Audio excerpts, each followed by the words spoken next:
ओम शांति। बाबा ने कहा, अंतिम समय, इन आंखों से तुम जो कुछ देखते हो सब समाप्त हो जाएगा,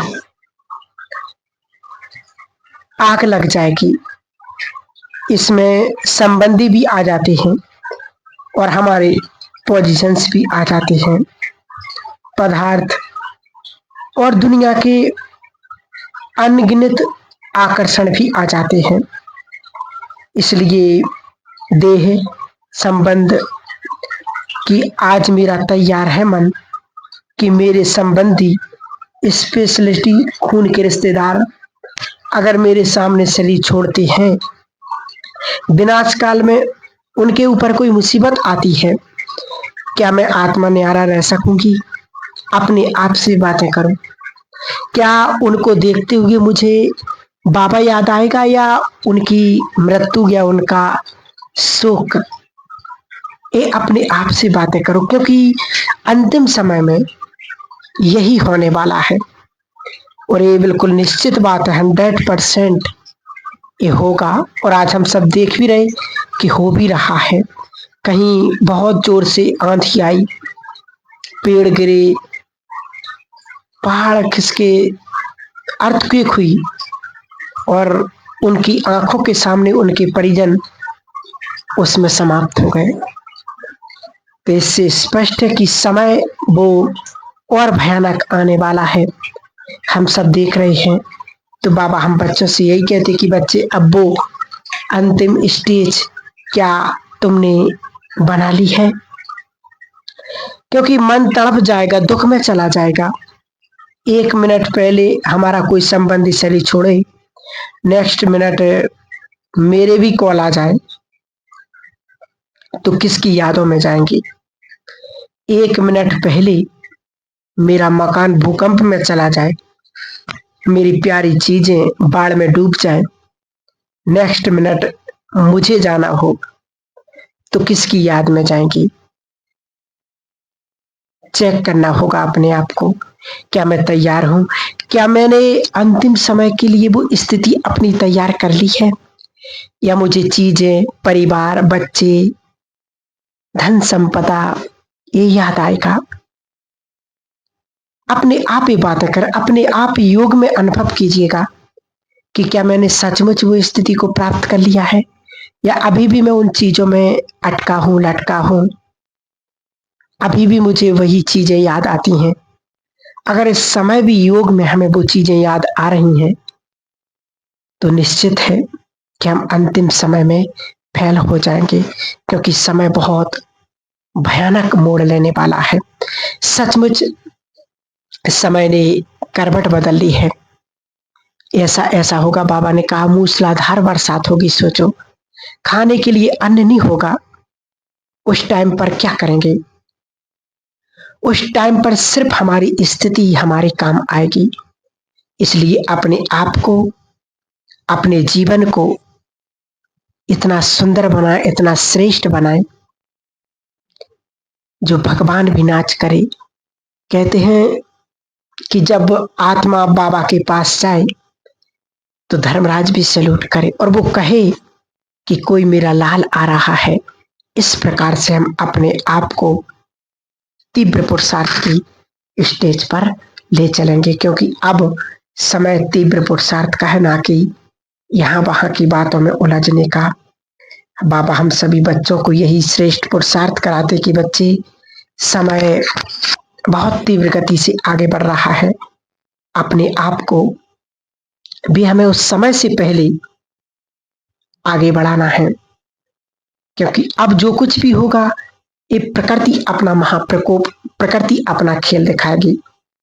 तो प्रकृति के महाप्रकोप आने से पहले, प्रकृति के जो खेल होने वाला है, उस खेल से पहले हम स्वयं को परिपक्व बनाएंगे। तो क्या मैं तैयार हूं? अपने आप से बातें करें। अंतिम समय के लिए तैयारी करना मीन्स, बाबा ने कहा, टोटली डिटैचमेंट।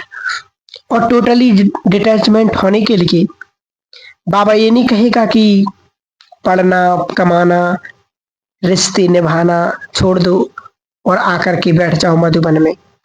या जंगल में एक झोपड़ी बना लो और वहां चले जाओ, तैयारी करो।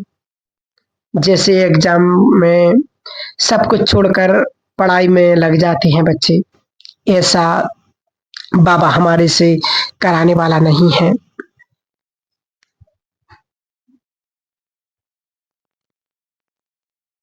लास्ट मोमेंट ऑफ लाइफ हमें सब कुछ करना और निभाना होगा, चाहे लौकिक कर्म, चाहे सेवा का, चाहे पढ़ाई का, चाहे कमाई का, क्योंकि हम कर्म योगी हैं। हम कर्म छोड़ करके विनाश के इंतजार में सिर्फ हाथ पे हाथ रख करके बैठ जाएं, इसको तैयारी नहीं कहते हैं। ये बाबा हमको छोड़ने नहीं देता, इसलिए तो बाबा कहते कि बच्चे जो कुछ होगा अचानक होगा।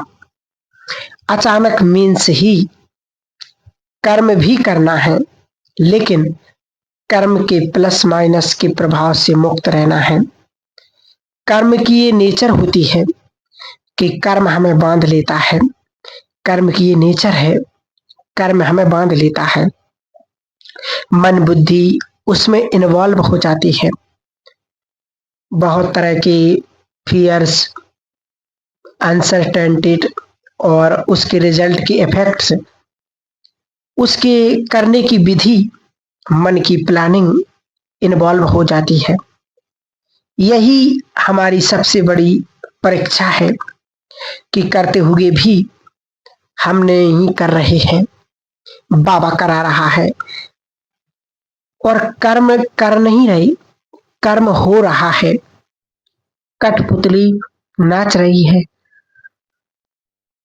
और करावनहार ऊपर से करा रहा है। तो इतनी साक्षी अवस्था हमारी हो जाए, उस सारी तैयारी फरिश्ता स्थिति कहते हैं। फरिश्ता की जो बाबा ने वैरायटी डिफिनेशन दी है, उसको ठीक से समझ लेते हैं हम आज। फरिश्ता मीन्स फर्श से कोई रिश्ता नहीं। फर्श किसको कहेंगे? फर्श अर्थ, धरती, जमीन मीन्स 5 एलिमेंट। फरिश्ता वो जो 5 तत्वों की प्रकृति से भी बांधा ना जा सके, कि 5 तत्वों का धर्म है आजकल दुख देना। 5 तत्वों का धर्म है आज अभी विकारों में फंसा देना, क्योंकि ये प्रकृति भी अंतिम जन्म में बहुत गुस्से में है, बदला लेने पर उतर आई है। क्योंकि पिछले 63 जन्म हम सबने इस प्रकृति का दुरुपयोग किया है, मिसयूज किया है। प्रकृति के बने हुए शरीर में आत्मा रही है और 63 वर्ड का लस्ट, काम विकार से इस 5 तत्व की देह को मिसयूज किया है। क्रोध की अग्नि से हमने नेचर की पावर को खत्म किया। शांति और पवित्रता के बजाय उसको काम और क्रोध से सींचा है हमने। 63 जन्म लोभ बस बहुत से मकान बनाए, जंगल काटे, वैरायटी मिसयूज हुआ। वैरायटी तरह के सेविंग्स, कलेक्शंस, संग्रह हम सब ने बहुत जन्मों तक किए हैं। मोह बस बहुत चीजों को हमने इकट्ठा किया और अहंकार में आकर के तेरी मेरी की बड़ी बड़ी दीवारें लगाई हैं, वो हम सब ने किया मिल करके।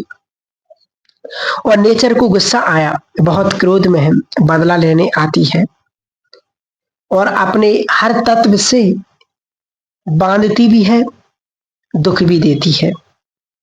या तो मोहिनी रूप दिखा करके बांधती है, बहुत अट्रैक्शन नेचर में, और कहीं बहुत ही भयानक, दोनों रूप आएंगे। इसलिए बाबा ने कहा फरिश्ता मीन्स फर्श से कोई रिश्ता नहीं, जिसका मन बाबा में लगा हो। बाबा ने कहा जैसे ही हम 5 तत्वों के, प्रकृति के तत्वों से मुक्त होते हैं, तो प्रकृति पति के प्रभाव में हम चले जाते हैं। और प्रकृति पति सुख, शांति, आनंद, प्रेम, पवित्रता का सागर है। उससे जब हम कनेक्ट होते हैं आत्मा के अंदर वो गहरा सुख, वो पवित्रता, वो शांति समा करके नेचर को प्राप्त होती है। नेचर भी, प्रकृति भी शांत होने लगती है, सुखी होने लगती है, उसके तत्व भी प्योर होने लगते हैं। तो फरिश्ता मीन्स डिटैच इस दुनिया से, फर्श से कोई रिश्ता नहीं। अर्शवासी, अर्श मीन्स आसमान, बियॉन्ड 5 एलिमेंट। फरिश्ता जो इस दुनिया में रहकर के भी, ऊपर रहकर के भी इस दुनिया का काम करे। बाबा ने एक मुरली में कहा था कि बच्चे, तुम इस दुनिया में ऐसे रहो जैसे कि तुम यहाँ नहीं हो। बच्चे, तुम इस दुनिया में ऐसे रहो जैसे कि तुम यहाँ नहीं हो। तुम बार बार इस शरीर से गायब हो जाओ। शरीर यहाँ है, तुम ऊपर आ जाओ, सारी कारोबार ऊपर आकर के करो बाबा के सामने, और शरीर को ऊपर से ऐसे देखो धरती पर काम करता हुआ जैसे कोई कठपुतली नाच रही हो। शरीर के द्वारा हम जो कुछ कर रहे हैं, हो रहा है, उसे ऊपर से मास्टर जैसे कठपुतली नचाता है सो देखता है, ऐसे देखो। तो एक उपराम अवस्था है जिसमें मैं आत्मा, मन और बुद्धि से बिल्कुल ऊपर चली गई। फरिश्ता मीन्स देह और देहधारियों से कोई रिश्ता नहीं। कोई रिश्ता नहीं मीन्स ये नहीं कि हम उनसे व्यवहार ना करें, टोटल व्यवहार करते हुए भी मन के सारे रिश्ते बाबा से एक्सपीरियंस करते रहो, तब हम उस अंतिम स्थिति को प्राप्त कर सकेंगे। बाबा ने तो कहा ही है कि बच्चे, अब तीव्र पुरुषार्थ करने का समय है। अपने आप को उस श्रेष्ठ स्थिति में अच्छे अच्छे स्वयमानों में ढाल करके हम पुरुषार्थ को सुंदर भी करेंगे, श्रेष्ठ भी बनाएंगे, और जीवन को भी बहुत सुंदर श्रेष्ठ बना करके अपने आप को आगे बढ़ाएंगे। ठीक है, ओम शांति। तो सभी भाई बहनें जरूर इस बात का ध्यान रखेंगे कि अब मुझे कैसा पुरुषार्थ करना है और किस स्थिति को प्राप्त कर फरिश्ता माना क्या कहलाता है। ओम शांति।